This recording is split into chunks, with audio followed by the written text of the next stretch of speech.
Hi, it's Alex from Android Central, and this is the HTC One Max. It's HTC's new 5.9-inch handset, and it's the biggest phone they've ever produced. The Max joins the One and One Mini, which launched earlier in the year, and despite its enormous size, it's actually the Mini that it bears closest resemblance to.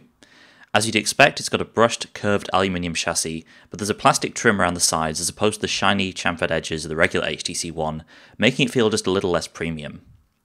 At the top and bottom, you've got HTC's loud, bassy boom sound speakers, which are actually slightly louder now than they were on the HTC One. Combined with the gigantic screen, the front-facing speakers make the One Max very tall, considerably taller than even the Galaxy Note 3. That means it's a very two-handed device, to the point where you probably won't even want to try to use it one-handed. Because it's a much larger phone, the buttons have been moved around too. Both power and volume now live on the right edge, though you still have a front-mounted IR blaster to use with the Sense TV app. Around the back, there are a couple more new features to see. There's a rear-mounted fingerprint scanner, which can be used for lock screen security or as a shortcut to load certain apps. You can map up to 3 fingers at a time and tag them to any app on the phone, but unfortunately the placement of the scanner and the way the software is implemented means that it's a little awkward to reach and just not that useful anyway. Unlike the other two HTC Ones, the Max has a removable back panel which you can clip off using this little switch on the side.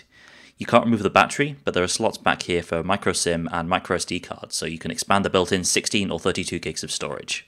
On the inside, the One Max is running a 1.7 GHz Snapdragon 600 CPU with 2 gigs of RAM. That's the same setup found in the original HTC One. It's no longer cutting edge, but it's not exactly slow either, and the Max is just as snappy as other high-end HTC phones. The same goes for the screen. It's a Super LCD panel that's extremely bright, vivid and clear. The Max is the first phone to run the new HTC Sense 5.5 UI, which brings a few new software features on top of Android 4.3 Jelly Bean. The visual style of Sense hasn't really changed, it's still very flat, stylized and modern looking, so it's mostly feature changes we're looking at here. The biggest changes have been focused on Blinkfeed, HTC's home screen reader that displays social and news updates. It's now got full support for Google Plus and Instagram, as well as RSS feeds, which is a long requested feature. It's also a bit easier to see exactly what's in your feeds and control what you're seeing through the new slide-out menu bar, which shows you all your various sources. From here you can also search for topics and save your searches to the menu bar for quick access. But if Blinkfeed isn't for you, it's now possible to turn it off completely, and that's just a single button press away. Most of the other big changes come in the Gallery app, which has been overhauled pretty significantly. You can now swipe left and right to quickly change between views and manage your HTC shares from within the app.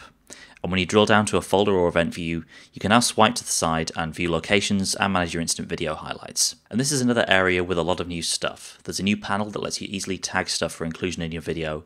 There are 12 themes to choose from, though strangely none of the ones from the original Sense 5.0 have made it across.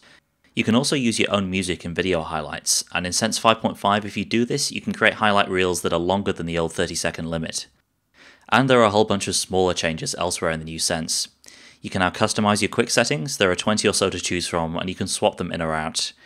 There's also proper lock screen widget support, so you're no longer limited to just one widget for your lock screen. Swipe to the left and you can add multiple pages of widgets. The HTC camera setup hasn't changed too much on the One Max. You're still looking at a 4MP ultra-pixel rear camera and a 2MP front facer. Like the One Mini though, the Max lacks optical image stabilization, meaning there's no hardware to compensate for hand motion, and that's something you'll notice in low light shots and videos in particular. Add that to the fact the ultra-pixel sensor has never been a great performer in daylight, and you've got a very average camera experience.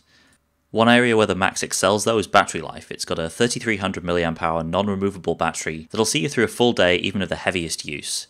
And new software features help out too, including sleep mode, which can automatically learn when you're less likely to be using the phone and turn off radios accordingly.